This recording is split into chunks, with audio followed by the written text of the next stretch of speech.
Hey there. Subscribe to my channel. And also press this bell icon. Halo guys, salam sehat, salam kreatif. Jumpa lagi dengan saya di Pusus Channel. Kali ini saya ingin berbagi video informasi saja ya guys ya. Ini masih sehubungan dengan live streaming ya. Tentang persiapan apa saja yang kita lakukan sebelum kita melakukan live streaming, dan apa saja yang akan kita lakukan selama live streaming berlangsung ya guys ya.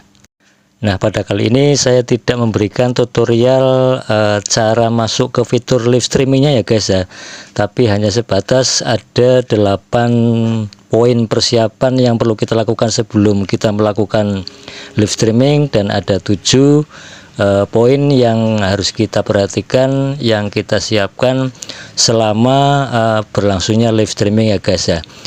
Video ini saya buat berdasarkan pengamatan saya selama ini terhadap video-video live streaming ya guys. Jadi nanti diharapkan setelah menyimak persiapan ini dan sebagainya, nanti para guys bisa diharapkan jauh lebih siap lagi untuk langsung ke melakukan live streamingnya ya guys ya. Baiklah guys, kita mulai saja dengan topik yang pertama, yaitu persiapan kita yang perlu kita lakukan sebelum kita melakukan live streaming ya guys ya. Ini yang pertama yaitu pemilihan objek dan subjek ya. Ini kalau objek tentunya berupa tampilan apa saja yang ada atau berada saat kita menggunakan mode kamera belakang ya guys ya. Dan subjek itu berupa apa yang berada saat kita menggunakan kamera depan ya.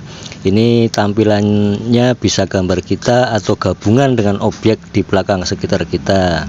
Contohnya seperti saat kita melakukan selfie ya guys ya. Kemudian mengenai lokasi, tempat, penerangan lampu, dan atau latar belakang video yang menarik akan menjadi pemirsa betah berlama-lama mengikuti live streaming kita ya guys ya. Nah, selain subjek dan objek yang menarik ya guys ya, ini tentu saja beda dengan objek atau subjek yang apa adanya, alami ya guys ya. Contohnya seperti kita live streaming di sebuah kandang peternakan yang mungkin keadaannya seperti itu ya guys ya. Jadi nanti terserah guys untuk melakukan live streamingnya. Nah, selanjutnya persiapan yang kedua yaitu topik, materi, dan naskah ya guys ya. Ini bagi yang sudah biasa dan jago bernarasi secara spontanitas, mungkin ini bukan masalah ya guys ya. Tetapi bagi yang tidak biasa, seringkali kelupaan apa saja yang akan dinarasikan ya guys ya. Minimal kita sudah punya naskah secara garis besar yang kemudian kita kembangkan dalam kata dan kalimat yang sebaik-baiknya ya guys ya. Kemudian pilihan topik yang menarik ini juga akan membuat pemirsa berlama-lama dan betah mengikuti live streaming kita sampai selesai ya guys ya. Kemudian persiapan yang ketiga yaitu judul ya guys ya. Untuk live streaming kita ini sebaiknya judul sesuai dengan konten dan konteks video kita ya guys ya. Ini tentunya dengan penggunaan bahasa yang umum dan mudah dimengerti. Bila mana perlu guys bisa merangkai kata untuk nanti pemirsa kita bisa kepo mengikuti live streaming kita ya guys ya. Ini kemudian tidak kalah penting guys ya, ini mengenai pemilihan atau judul guys ya. Ini harus sesuai dengan konteks, karena kalau nanti menyesatkan tidak sesuai dengan konteks dan kontennya, nanti kita bisa mungkin juga ada peringatan kita untuk di-banned guys ya oleh YouTube ya. Persiapan selanjutnya yaitu persiapan yang keempat, yaitu pemilihan thumbnail atau gambar sampul live streaming kita ya guys ya. Ini thumbnail bisa diambilkan dari fitur kamera yang sudah disediakan oleh YouTube. Akan tetapi akan lebih baik dan oke punya kalau thumbnail video sudah kita buat dan persiapkan sebelum kita melakukan editing live streaming ya guys ya. Jadi kita tinggal menguploadnya saja. Nah, persiapan yang kelima yaitu penggunaan mode kamera ya guys ya. Ini pastikan nanti pada waktu kita editing masuk ke fitur live streaming, kita akan menggunakan mode kamera apa, kamera depan atau kamera belakang ya guys ya. Nah, kita lanjut ke persiapan yang keenam ya guys ya, yaitu orientasi tampilan layar ya. Ini seringkali kita kelupaan untuk editing ini.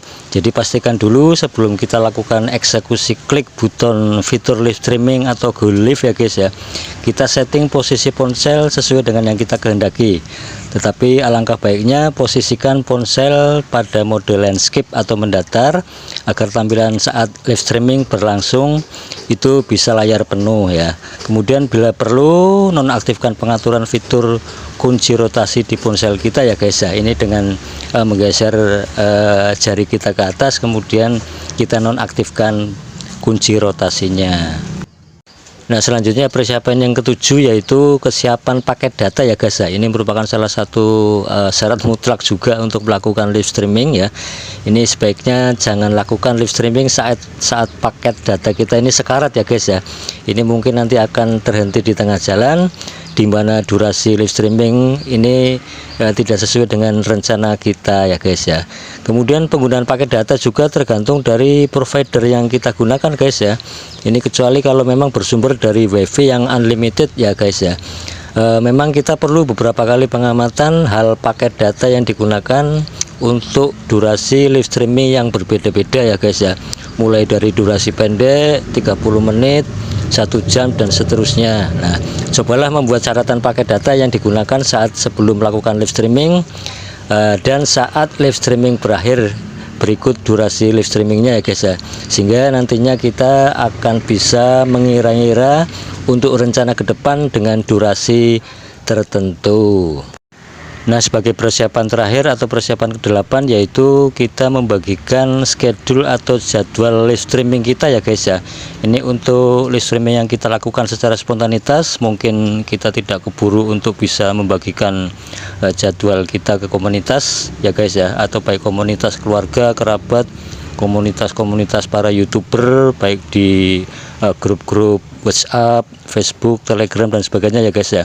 Tetapi untuk rencana live streaming yang terjadwal sebaiknya kita bagikan ke komunitas kita seperti tadi ya guys ya. Dan ini merupakan salah satu kesuksesan kita dalam melakukan live streaming. Kemudian pemirsa atau channel-channel dari berbagai kalangan juga bisa hadir di situ meramaikan live streaming kita. Kemudian akan berpartisipasi dalam chat-chat interaktif, bisa saling sapa, tanya jawab, yang selanjutnya antar pemirsa yang mungkin belum saling mengenal bisa berlanjut untuk saling support channelnya. Nah, dari sini kita bisa membangun jaringan lebih luas guys ya. Ini juga live streaming ini juga termasuk real time untuk jam tayang kita. Nah, agar durasi video tidak terlalu panjang dan para guys tidak bosan untuk menontonnya, nanti pada bagian kedua akan saya lanjutkan ya guys ya pada video berikutnya, yaitu apa saja yang perlu kita lakukan saat berlangsungnya live streaming. Ini tidak kalah penting ya guys ya, ini harus kita ketahui bersama. Nah, demikian video berbagi dari saya ya guys ya. Sampai jumpa di tutorial selanjutnya. Semoga bermanfaat. Selamat berkreativitas, berani mencoba dan tetap semangat.